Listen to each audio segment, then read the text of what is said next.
네, 안녕하세요. 여러분과 세상의 모든 와인을 와인도감을 기록해갈 이박사입니다.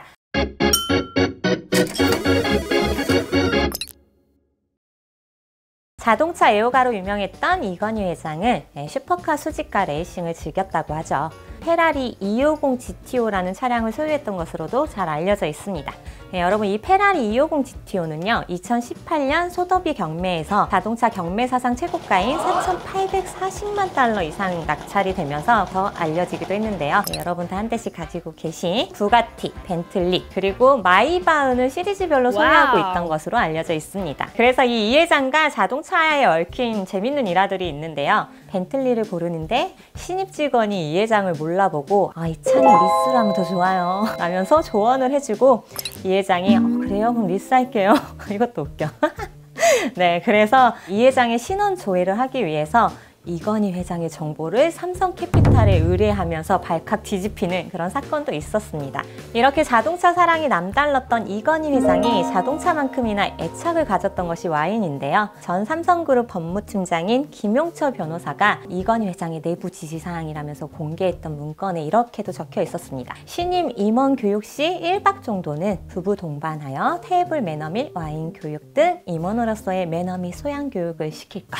또한 이 회장이 세계를 정복하려면 와인을 배워라 라고 남긴 말은 꽤 유명하죠. 그런데 이건희 회장은 애호가들처럼 단순히 와인을 즐기기만 하는 건 아니었는데요. 그룹 행사 시에는 국제적소에 뼈 때리는 뜻을 지닌 와인을 선택한 것으로도 유명하죠. 그의 선택을 받은 일명 이건희 회장의 와인들은 어떤 와인이었고 어떤 이야기를 지니고 있을까요?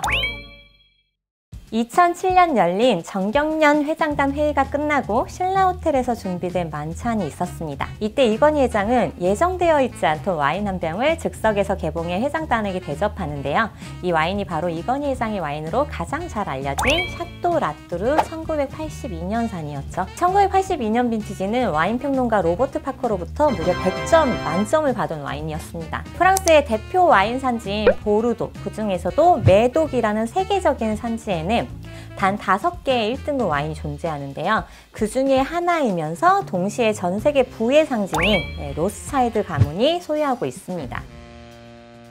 1855년 메독 지역에서 뛰어난 와인들의 1등급부터 5등급까지 등급을 세계적으로 매기죠. 이때 엄선된 5개의 와인이 바로 샤또 라피트 로치드, 샤또 무둥 로치드, 샤또 마고, 샤또 오브리용, 그리고 이 샤또 라뚜르입니다.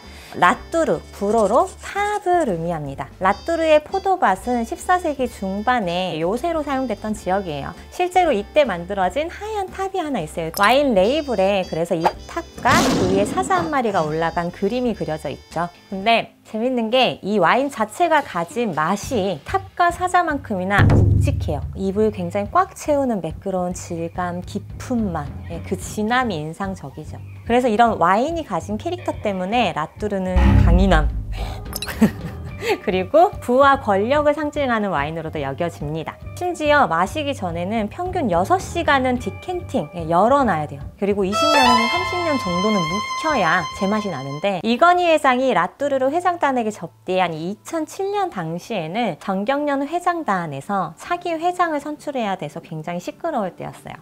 아마도 이런 탑과 같이 정경련이 이 재계를 든든하게 지키는 성변 노릇을 해달라라는 메시지가 조금 담겨 있었지 않을까요? 삼성이 국내 제1의 자리에 머물지, 세계 시장으로 나아가 초인류의 역사를 쓸지 선택의 갈림길에 있던 1993년, 이 회장은 새로운 변화를 물색하려고 합니다. 그래서 그해 6월 독일 프랑크푸르트에서 그룹 사장단 회의를 개최하죠. 바로 이곳에서 신경영을 선언하면서 아주 유명한 말을 남기죠. 마누라 40 뺏고 다 바꿔! 어쨌든 그로부터 20년이 지난 2013년 삼성그룹 신경영 선언 20주년 기념식이 열립니다. 공식 만찬에는 역시나 무게 있는 뜻을 지닌 와인이 제공이 되는데요. 대부분 1993년의 신경영 선언을 떠올리면서 1993년 빈티지 와인들을 준비합니다. 첫 건배주로는 1993년산 샴페인이죠. 모에 샹똥 그랑 빈티지. 1993년에 선언한 약간 혁신의 의지를 다시금 일깨우고자 했던 것 같은데요. 이 메인 요리랑 등장한 와인이 사실 제일 하고 싶었던 말이 아닌가 싶어요. 바로 샤또 드 보카스텔 샤또네프 디파프 2009년산이었습니다. 샤또네프 디파프 와인은 무려 13가지 포도 품종을 섞어서 블렌딩해서 와인을 만드는데요. 그래서 이 회장은 화합의 의미를 담아서 이 와인을 건배주로 선택했다고도 알려져 있습니다. 이 회장이 원래 프랑스 와인을 유독 좋아했는데요. 그의 칠순 때만큼은 다른 와인을 선보입니다. 자기 칠순의 생일을 맞아서 특별히 엄선한 와인을 그룹 사장단에게 선물하는데요. 바로 시네커널 레이블스 시라 그리고 피터 마이클의 벨코트 샤도네이입니다.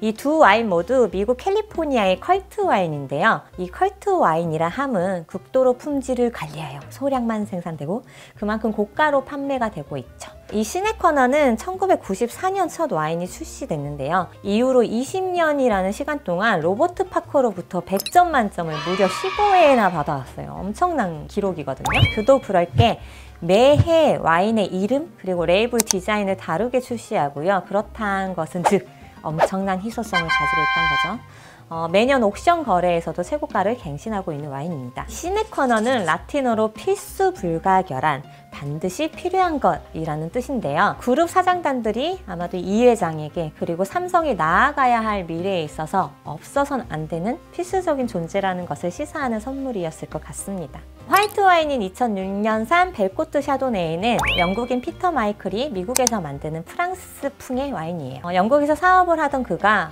무려 또 7년 동안을 돌아다니면서 지금의 포도밭을 찾아서 와이너리를 세우게 되는데요. 그의 집념과 헌신이 만들어낸 이 작품을 또 임원들에게 전달했던 것이 아닌가 싶습니다.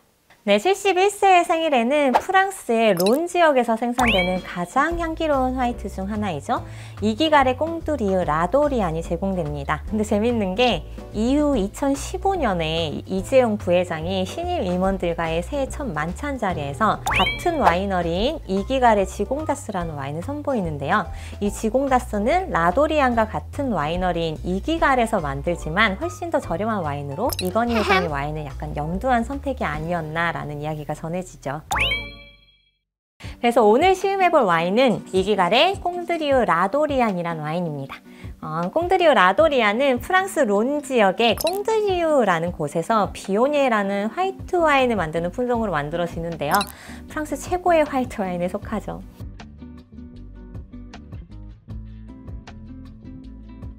가격대는 한 10만 원대 후반 정도면 마트에서도 구매가 가능합니다. 사실 이기갈이 생산하는 와인들은 북부론, 남부론을 통틀어서 굉장히 합리적인 와인이 많아요. 이 회장님이 생각보다 겸손하셨네. 그죠?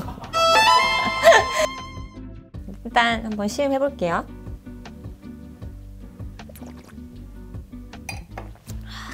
산미가 그렇게 높지 않은데 좀 산뜻한 편이고요. 섬세하다. 네, 좋다 좋다. 갑자기 맛있다. 계속 뒤에 말을 좀 하기 싫은 게 나무향이나 은은한 바닐라나 견과류 같이 고소한 향이 계속 나요. 그리고 얘가 9개월간 프랑스산 오크통에서 숙성을 한다고 하는데 약간 살구잼 있잖아요. 마멀레이드 같이 달달한 살구향도 많이 나고요. 이게 시간이 지나면서 느낀 건데 망고스틴이랑 리치 같은 열대 과일향 진짜 강해요. 그리고 이게 향이 좀 달콤한 과일들이라고 해서 맛이 달 거라고 생각하시는데 맛은 달지 않습니다. 굉장히 드라이한데 입안의 무게감과 그 부드러운 질감이 되게 매력적이고 꽃향이 계속 맴돌아요. 네, 이건희 회장의 와인들이 매번 뜨거운 감자로 떠올랐던 건 값비싼 최고급 와인이었던 이유보다도 와인에 담긴 의미를 통해서 진솔하고 깊은 이야기를 전달했기 때문이 아닐까요? 지금은 세상을 떠난 굴지의 경영인이자 의지의 한국인이었던 고 이건희 회장님의 명복을 빕니다. 네, 이 세상의 모든 와인을 와인 도감할 기록할 그날까지 함께해요.